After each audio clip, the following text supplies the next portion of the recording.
శివాజీనగర్ శివాజీ సేవా సమితి ఆధ్వర్యంలో అన్నదాన కార్యక్రమాన్ని ఘనంగా నిర్వహించారు. ఈ కార్యక్రమానికి ముఖ్య అతిథులుగా ఎమ్మెల్యే వెంకటేష్, మాజీ కార్పొరేటర్ ఓం ప్రకాష్, శిరీష యాదవ్, అలాగే ఈఎస్విసి చంద్రశేఖర్ కుటుంబ సభ్యులు పాల్గొని గణపతికి పూజలు నిర్వహించారు. అనంతరం అన్నదాన కార్యక్రమంలో నిర్వహించారు.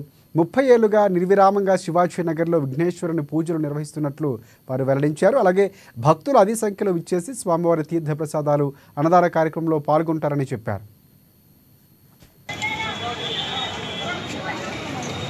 సేవా సమితి శివాజీనగర్ నారాయణగూడ. సో మేము గణేషుని పెడుతున్నాం. 30 years నుంచి గణేషుని పెడుతున్నాము. సో ఇక్కడ అన్నదానం కార్యక్రమం చేస్తున్నాము. మాకు Shekhar sir Divyavathi high school Shekhar sir అన్నదానం చేపిస్తారు ఎవ్రీ ఇయర్. సో మేము ఒక 1500 మంది దాకా అన్నదానం చేస్తాము. ఎవ్రీ ఇయర్ చేస్తున్నాము. ఇంకా ఐడీలు వేరే అతను ఇప్పిస్తారు శివారెడ్డి అని చెప్పేసి మేము అందరం గల్లీ వాళ్ళు అందరం కలిసి చేస్తున్నాము. సో ఇంకా ఏమైనా అయితే ఇంకా ఏమైనా చేద్దాం అనుకుంటున్నాం. నిమజ్జనం రోజు నిమజ్జనం చేస్తాం. ఒక రోజు ఈవినింగ్ టైమ్స్ టిఫిన్స్ కూడా పెడతాం మేము. టిఫిన్స్ సో ఒక 100-150 మంది దాకా వచ్చి తినేళ్తారు.